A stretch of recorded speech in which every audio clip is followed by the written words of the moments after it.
ನಮಸ್ಕಾರ. ನಾನು doctor Nagaveni N. Mangaluru ವಿಶ್ವವಿದ್ಯಾನಿಲಯದ BCAಯ ತೃತೀಯ ಚತುರ್ಮಾಸದ ಪಠ್ಯಪುಸ್ತಕ ನುಡಿಜೇನು. ಇದರಲ್ಲಿ ದೀಪಧಾರಿ ಕವನ ಇದೆ. ಈ ಕವನದ 2ನೇ ಅವಧಿಯ ಭಾಗದಲ್ಲಿ ಕೆಲವು ವಿಷಯಗಳನ್ನು ನಿಮ್ಮೊಟ್ಟಿಗೆ ಹಂಚಿಕೊಳ್ತೇನೆ. ಈಗಾಗಲೇ ನಾವು ಕಾವ್ಯದ ಉದ್ದೇಶ, ಕವಿ ಪರಿಚಯ, ಕಾವ್ಯ ವರ್ತುಲ, ಮಕ್ಕಳ ಬಗ್ಗೆ ಇತರ ಕವಿಗಳು, ಅವರ ಕವನಗಳು ಮತ್ತು ಕಣವಿಯವರ ಕವನಗಳನ್ನು ಇಟ್ಟುಕೊಂಡು ಮಾತನಾಡಿದ್ದೇವೆ. ಇಲ್ಲಿ ಈ ಭಾಗದಲ್ಲಿ ದೀಪಧಾರಿ ಕವನದ ಕುರಿತು ಕೆಲವು ಮಾತುಗಳನ್ನು ಹಂಚಿಕೊಳ್ಳುವ. ಕವನದಲ್ಲಿ ಒಟ್ಟು 4 ಭಾಗಗಳಿವೆ. ಮೊದಲಿಗೆ ಕವನದ 1 ಮತ್ತು 2ನೇ ಭಾಗದ ಕೆಲವು ಅಂಶಗಳನ್ನು ಇಲ್ಲಿ ಗಮನಿಸುವ. ದೀಪಧಾರಿ ಕವನದ ಮುಖ್ಯ ವಸ್ತು ಮಗುವಿನ ಬಾಲ್ಯದ ಲೀಲೆಗಳು ಅಥವಾ ಆಟಗಳು. ವರ್ಷದ ವಯಸ್ಸಿನ ಮಗು ಇದೆ ಅಲ್ಲಿ. ಆ ಮಗು ಮೊದಲ ಹೆಜ್ಜೆಗಳನ್ನು ಇಡ್ತಾ ಇದೆ. 1, 2, 3 ಒಂದೊಂದು ಹೂ ಹಗುರು. ಮಗುವಿಡುವ ಮೊಟ್ಟ ಮೊದಲಿನ ಪುಟ್ಟ ಹೆಜ್ಜೆಗಳನ್ನು ಎಣಿಸಿದನು ಸೃಷ್ಟಿಕರ್ತ. ಇಲ್ಲಿ ಮಗು ನಡೆಯುವುದನ್ನು ಕಲಿತುಕೊಳ್ಳುವ ಒಂದು ಚಿತ್ರಣ ಇದೆ. ಈ ಮಗು ನಡೆಯಲು ಕಲಿಯುತ್ತಿರುವ ಹೊತ್ತು ಶುಭ ಮುಹೂರ್ತ ಅಂತ ಹೇಳ್ತಾರೆ ಕವಿ. ಇಲ್ಲಿಯ ಸೃಷ್ಟಿಕರ್ತ ಮೊದಲನೆಯ ಮಗುವಿನ ತಂದೆ, 2ನೆಯ ಅರ್ಥದಲ್ಲಿ ದೇವರು. ಕವನ ಮುಂದುವರಿಯುತ್ತಾ, ಭೂಮಂಡಲವ ನೆತ್ತಿಯಲ್ಲಿ ಹೊತ್ತು ಮೇಲೆತ್ತುವವನು ಏಳುವನು ಅನಾಮತ್ತು ಅಂತ ಹೇಳ್ತಾರೆ ಕವಿ. ಇಲ್ಲಿ ಮಗುವಿನ ಭಾರವಾದ ಹೆಜ್ಜೆ ಮತ್ತು ಮುಂದಣ ಬೆಳವಣಿಗೆಗೆ ಇಡುವ ದಿಟ್ಟ ಹೆಜ್ಜೆಯ ಬಗ್ಗೆ ಕವಿ ಹೇಳ್ತಾರೆ. ತಂತಿಯ ಮೇಲೆ ಓಡುವ, ನಡೆವ, ಜೋಲಿ ಹೊಡೆವ ಹೆಜ್ಜೆಗಳ ಕರಾಮತ್ತನ್ನು ಇಲ್ಲಿ ಕವಿ ತಿಳಿಸ್ತಾರೆ. ಆ ಮಗುವಿನ ಪುಟ್ಟ ಪುಟ್ಟ ಹೆಜ್ಜೆಗಳ ಸದ್ದು ಇಲ್ಲಿಯ ಶಬ್ದಗಳಲ್ಲಿದೆ. 2ನೆಯ ನುಡಿಯಲ್ಲಿ ಮಗುವಿನ ಕ್ರಿಯಾಶೀಲತೆ, ಚಟುವಟಿಕೆ ಇವುಗಳನ್ನು ಕವಿ ಗುರುತಿಸ್ತಾರೆ. ನಿಂತಲ್ಲಿ ನಿಲ್ಲದ, ಹಠ ಹಿಡಿದು ತುಳಿದು ಮಟ್ಟ ಹಾಕುವ, ಎದ್ದು ಬಿದ್ದು ಮತ್ತೆ ಮತ್ತೆ ನಡೆಯಲು ಪ್ರಯತ್ನಿಸುವ ಮಗುವೊಂದರ ಚಿತ್ರಣವನ್ನು ಇಲ್ಲಿ ಬಹಳ ಸೊಗಸಾಗಿ ನೀಡ್ತಾರೆ. ಎದ್ದೆದ್ದು ಬಿದ್ದು ಮುನ್ನುಗ್ಗಿ ನಡೆಯುವ ಹಿಗ್ಗು. ಅಲ್ಲಿಯ ಪದಗಳು ಒಂದು ಕುಣಿಯುವುದನ್ನು ಗಮನಿಸಿ. ಕವಿ ಮಗು ಎದ್ದು ಬಿದ್ದು ನಡೆಯುವ ರೀತಿಯನ್ನು ಪದಗಳ ಮೂಲಕವೇ ಕಟ್ಟಿಕೊಡುತ್ತಾರೆ. ಎದ್ದೆದ್ದು ಬಿದ್ದು ಮುನ್ನುಗ್ಗಿ ನಡೆಯುವ ಹಿಗ್ಗು ಸಾಹಸದ ದಂಡಯಾತ್ರೆ ನಡೆಯುತ್ತಿದೆ ಈಗಿನಿಂದಲೇ, ಮುಂದಿನಾವ ಹೋರಾಟಕ್ಕೆ ಈ ಸಿದ್ಧತೆ. ಮಗು ನಡೆಯುವಾಗಿನ ಏಳುವ ಬೀಳುವ ಸ್ಥಿತಿಯನ್ನು ಇಲ್ಲಿ ದಂಡಯಾತ್ರೆ ಅಂತ ಹೇಳ್ತಾರೆ ಕವಿ. ಅದು ಮಗುವಿನ ಭವಿಷ್ಯದ ಬದುಕಿಗೆ ಮುನ್ನುಡಿಯೋ ಎಂಬ ಉದ್ಗಾರ ಇಲ್ಲುಂಟು. ಮುಂದೆ 3 ಮತ್ತು 4ನೆಯ ಭಾಗವನ್ನು ಗಮನಿಸುವ. ಕವನದ 3ನೇ ಭಾಗದಲ್ಲಿ ಮಗುವಿನ ಹಠ, ಚಂಡಿ ಹಿಡಿಯುವ ಹಠ. ನೀವು ಮನೆಯಲ್ಲಿ ಮಕ್ಕಳು ತುಂಬಾ ಹಠ ಹಿಡಿಯುವ ಮಕ್ಕಳನ್ನು ಗಮನಿಸಬಹುದು.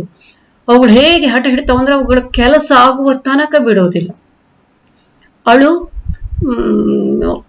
ಒಂದಷ್ಟು ಗಲಾಟೆ ಎಲ್ಲ ಮಾಡಿಕೊಂಡು ತಾಯಿ ತಂದೆಯರ ಹಿಂದೆ ಮುಂದೆ ಗಮನ ಸೆಳೆಯುವ ಕೆಲಸವನ್ನು ಮಾಡ್ತದೆ.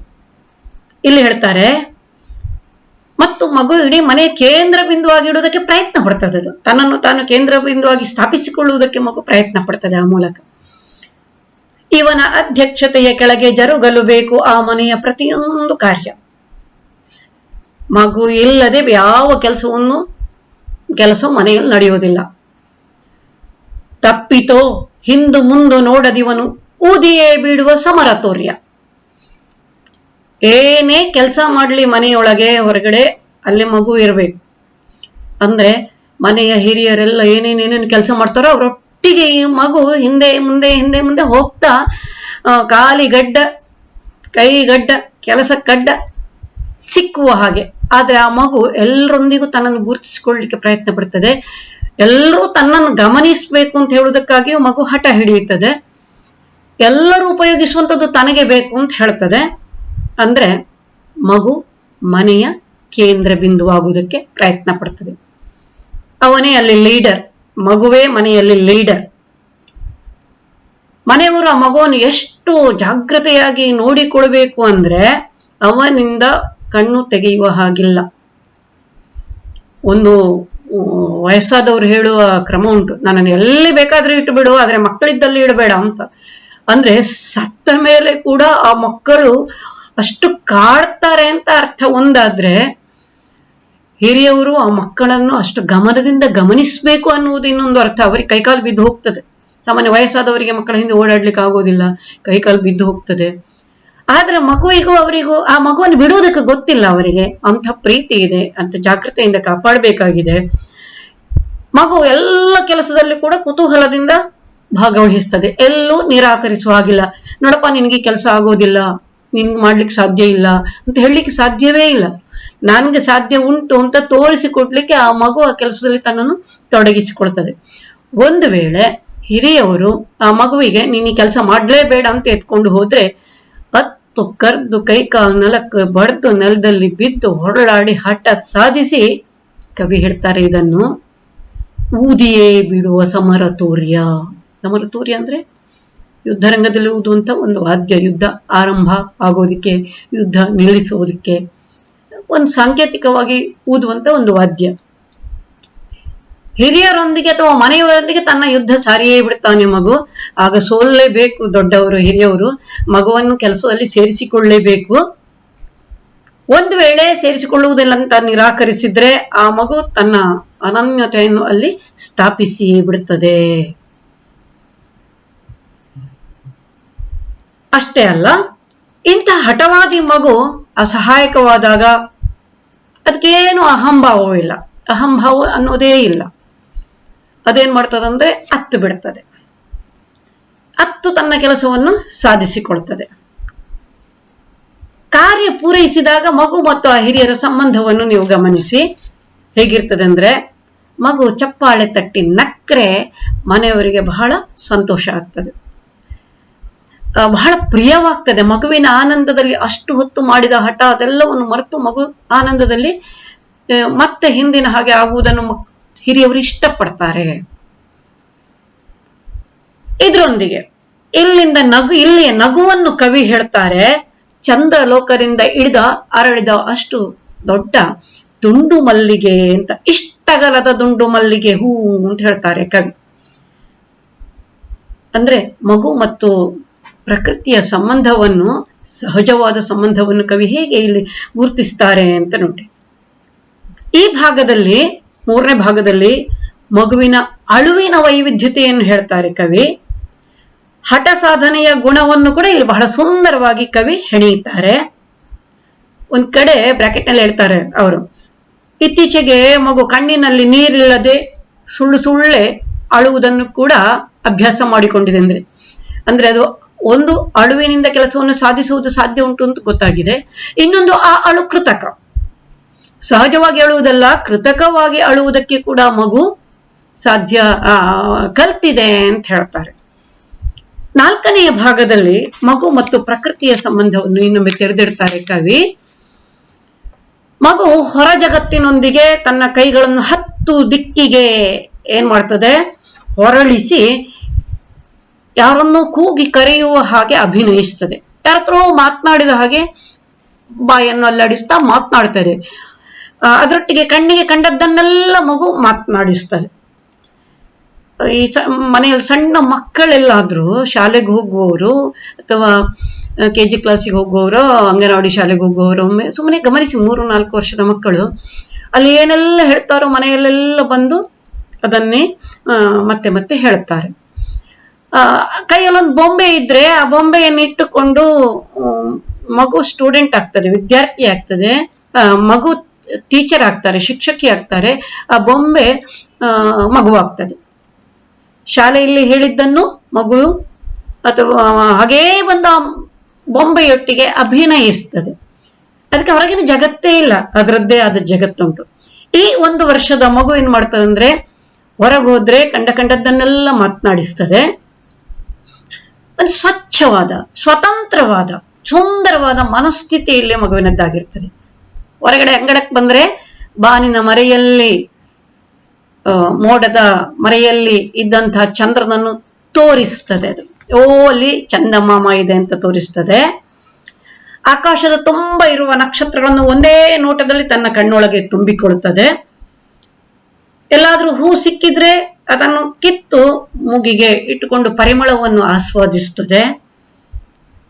ಹಕ್ಕಿಗಳು ಹಾಡಿದ್ರೆ ಅದಕ್ಕೆ ದನಿಗೂಡಿಸ್ತದೆ. ಅಂಗಳಕ್ಕೆ ಆಕಾಶದಿಂದ ಬಿದ್ದ ಎಳೆಯ ಸೂರ್ಯನ ಕಿರಣಗಳ ಬಿಸಿಲು ಕೋಲು ಅಂಗಳಕ್ಕೆ ಬಿದ್ರೆ ಮೆಲ್ಲಗೆ ಹೊಸಿಲು ದಾಟಿ ಬಂದ ಮಗು ಆ ಬಿಸಿಲು ಕೋಲಿನಲ್ಲೇ ಆಕಾಶಕ್ಕೆ ಏರುವುದಕ್ಕೆ ಪ್ರಯತ್ನಿಸುತ್ತದೆ. ಇದು ಮಗುವಿನ ಉತ್ಸಾಹ ಆಗಿರುತ್ತದೆ. ಕವನದಲ್ಲಿ ಮುಂದುವರಿಯುತ್ತಾ ಕವಿ ಹೇಳ್ತಾರೆ, ಮಗು ಮಣ್ಣಿನಲ್ಲೇ ಆಡುವ ಆಟ ಬಂಗಾರದ ಕಣಗಳನ್ನು ಆರಿಸಿದಂತೆ ಅಂತ ಹೇಳ್ತಾರೆ. ಆಕಾಶದಲ್ಲಿ ಹಕ್ಕಿಗಳನ್ನು ನೆಟ್ಟ ನೋಟದಿಂದ ನೋಡುವ ನೋಟ ಅವುಗಳ ರೆಕ್ಕೆ ಪುಕ್ಕಗಳನ್ನು ಎಣಿಸುವ ಹಾಗೆ ಕಂಡು ಬರ್ತದೆ. ನಿರಂತರ ಮಾತನಾಡುವ ಮಗು ಮೌನ ಗಾಳಿಯನ್ನು ಹಿಡಿದು ಜಡ್ದು ಮಾತನಾಡಿಸ್ತದಂತೆ. ಎಲ್ಲೋ ಇದ್ರೆ ಮೌನ ಗಾಳಿ, ಇಲ್ಲಿ ಮೌನ ಗಾಳಿ, ಅದನ್ನು ಹಿಡಿದು ತಂದು ತನಗೆ ಒಗ್ಗಿಸಿ ಜಗ್ಗಿಸಿಕೊಂಡು ಗದರಿಸಿ ಮಾತನಾಡ್ತದೆ ಅಂತ ಹೇಳ್ತಾರೆ. ಇಂತಹ ಮಗು ಹಗಲು ನಿರಂತರ ಚಟುವಟಿಕೆಯಿಂದ ಮನೆಯೊಳಗೆ ಬೆಳಕು ತುಂಬುತ್ತದೆ. ರಾತ್ರಿಯಾದ ಕೂಡಲೇ ನಿದ್ರೆಯಲ್ಲಿ ಕನಸಿನ ಲೋಕಕ್ಕೆ ಹೋಗ್ತದೆ. ಇದನ್ನು ಕಣವಿಯವರು ಹಗಲು ಸತತೋದ್ಯೋಗಿ, ಇರುಳು ಕಿಂದರಿ ಜೋಗಿ, ನಿದ್ದೆಯೆಲ್ಲೋ ಲೋಕ ಸಂಚಾರಿ ಅಂತ ಹೇಳ್ತಾರೆ. ಇವನ ಎಳೆಯ ಕಂಗಳ ಬೆಳಕು ನಮಗೆ ದೀಪದಂತೆ ಅಂತ ಹೇಳಿ ಸಂಭ್ರಮಿಸಿ ಮಗು ದೀಪಧಾರಿ ಅಂತ ಹೇಳ್ತಾರೆ. ಈ ಕವನದ ವೈಶಿಷ್ಟ್ಯಗಳು ಏನು? ಭಾಷೆಯ ದೃಷ್ಟಿಯಿಂದ ಕಾವ್ಯಾತ್ಮಕವಾದ ಅಂಶಗಳಿಂದ ಈ ಕವನದ ವೈಶಿಷ್ಟ್ಯ ಏನು ಅಂತ ಹೇಳುವುದಾದ್ರೆ, ಕವನದಲ್ಲಿ ಬಹಳಷ್ಟು ಪ್ರತಿಮೆಗಳನ್ನು, ರೂಪಕಗಳನ್ನು ಬಳಸಿಕೊಳ್ತಾರೆ. ಮಗು ನಡೆದದ್ದೇ ದಾರಿ ಅಂತ ಹೇಳುವಲ್ಲಿ ಒಂದು ನಡೆಯಲು ಕಲಿತ ಉತ್ಸಾಹ ಇದೆ. ಆ ನಡೆ ಕಲಿತ ಮಗು ಕಣ್ಣು ತಪ್ಪಿಸಿ ಕಂಡಲ್ಲೆಲ್ಲ ಓಡಾಡುವುದನ್ನು ತೊತ್ತಳಂದುಳಿಯುವ ಯಜ್ಞದ ಕುದುರೆ ಅಂತ ಹೇಳ್ತಾರೆ. ಅಶ್ವಮೇಧ ಯಜ್ಞಕ್ಕೆ ಬಿಟ್ಟಂತಹ ಕುದುರೆ ಹೋಗಿ ಸಿಕ್ಕಲ್ಲಿ ಓಡಾಡ್ತದೆ. ಅದಕ್ಕೆ ಕಾಡು ಮೇಡು ತೋಟ ಎಲ್ಲ ನಮ್ಮ ಕವಿಗಳು ವರ್ಣಿಸ್ತಾರೆ, ಹಿಂದೆ ಹೇಗೆ ಹೋಯಿತು ಬೇರೆ ಬೇರೆ ಕಾವ್ಯಗಳಲ್ಲಿ. ಅದನ್ನು ತೊತ್ತಳಂದುಳಿಯುವ ಕುದುರೆ ಅಂತ ಹೇಳುದು. ಇನ್ನು ಎದ್ದು ಬಿದ್ದು ನಡೆಯುವ ಪ್ರಯತ್ನವನ್ನು ದಂಡಯಾತ್ರೆ ಅಂತ ಹೇಳ್ತಾರೆ. ಮತ್ತೆ ಬೀಳುವುದು, ಮತ್ತೆ ಏಳುದು. ದಂಡಯಾತ್ರೆ ಅಂದ್ರೆ ಮತ್ತೆ ಹೋಗುವುದು.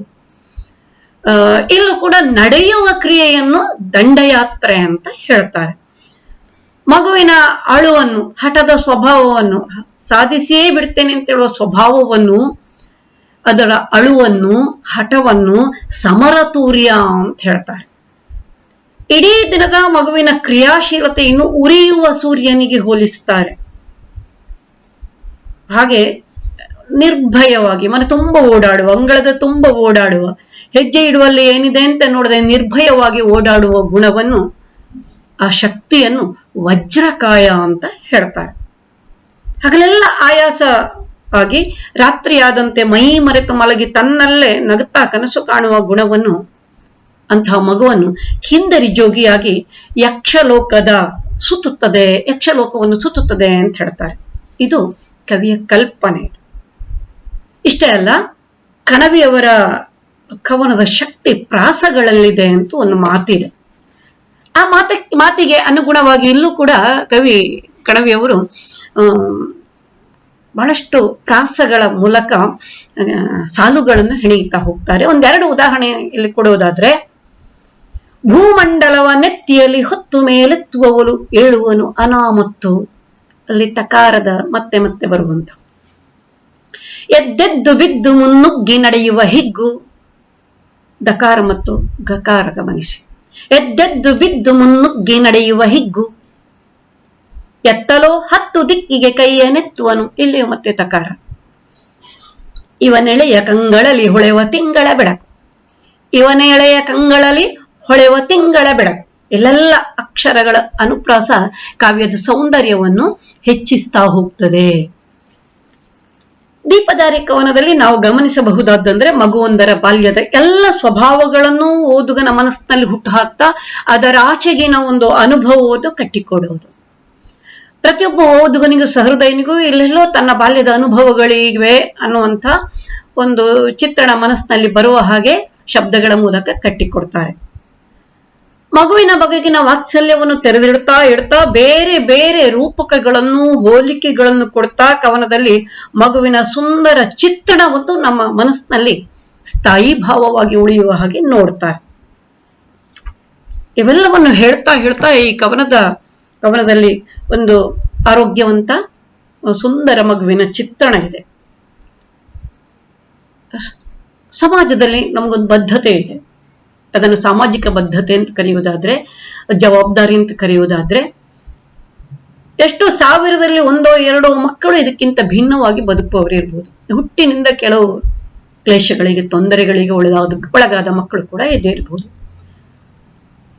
ಇಂತಹ ಮಕ್ಕಳು ಈ ಕವನದಲ್ಲಿ ಹೇಳಿದ ಕ್ರಿಯಾಶೀಲತೆಯಿಂದ ಇರುವುದಿಲ್ಲ, ಚಟುವಟಿಕೆಯಿಂದ ಇರುವುದಿಲ್ಲ, ಸ್ವಲ್ಪ ಭಿನ್ನವಾಗಿ ವಿಶಿಷ್ಟವಾಗಿ ಇರ್ತಾರೆ. ನಾವು ಅಂಥ ಮಕ್ಕಳ ಬಗ್ಗೆ ಗಮನ ಇಟ್ಟು ನೋಡಿ ಆ ಮಕ್ಕಳಿಗೆ ಆತ್ಮಶಕ್ತಿಯನ್ನು ಆತ್ಮವಿಶ್ವಾಸವನ್ನು ತುಂಬುವ ಕೆಲಸವನ್ನು ಕೂಡ ಮಾಡುವುದು ನಮ್ಮ ಸಾಮಾಜಿಕ ಜವಾಬ್ದಾರಿಯಾಗಿದೆ.